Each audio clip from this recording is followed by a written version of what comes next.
Hi guys, my name is Alondra Hernandez, and for this entry I will be interviewing Erika Serrano. Let's begin the interview. Erika, can you tell us about your school and your students? Hi, yes. I currently teach 4th grade at Cloverleaf Elementary in Galena Park, ISD.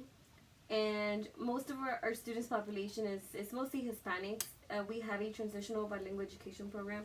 And so by the time they come to 4th grade, they are in the transition of knowing just a little bit of English. Well, it depends what classes you get. Some students are fully English, and some are still transitioning into English. For the English language learners you have in your class, how did you help them better prepare in the classroom, or how did you help them be successful? Well, there's a lot of one-on-one and small group work for the ones that still struggle. What helps them a lot too is just as you're teaching, as you're introducing a new concept, a lot of gestures and just small connections between the English and the Spanish word. So, for example, if I'm teaching angles, angles, it's ángulos. You have almost the same word right there. So just making connections and sometimes even acting things out for them to see and try to understand. What bilingual models have you experienced as a teacher? Well, besides the transitional, I have also experienced the dual language program, which I believe I didn't enjoy as much as the transitional, just because I teach math and science, so we had 1 week English, 1 week Spanish, and for teachers it was kind of hard to get access to resources in Spanish.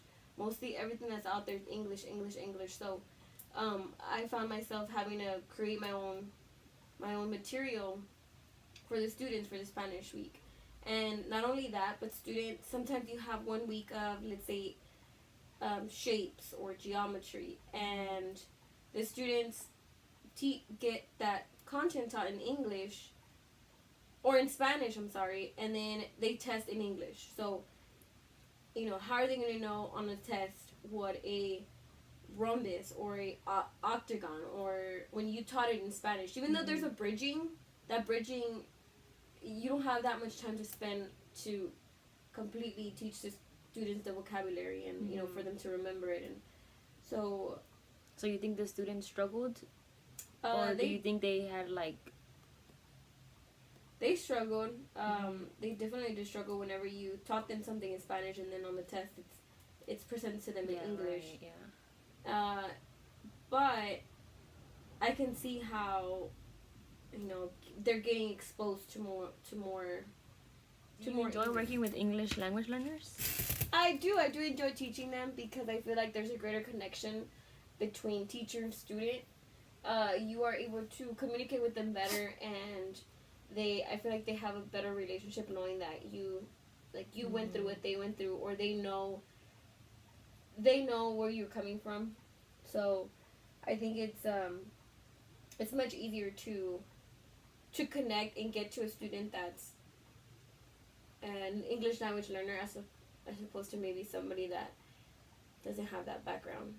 Yeah, and do you feel that students are comfortable talking to you in Spanish rather than going to another teacher who doesn't know Spanish? Like, I know some kids their first language is Spanish and they're more comfortable speaking in Spanish.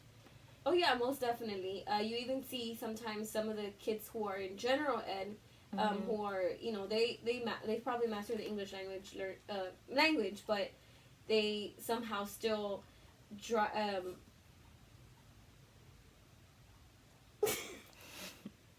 they still approach. They're more likely to approach somebody that that maybe looks like them. Do you have for future teachers of English language learners?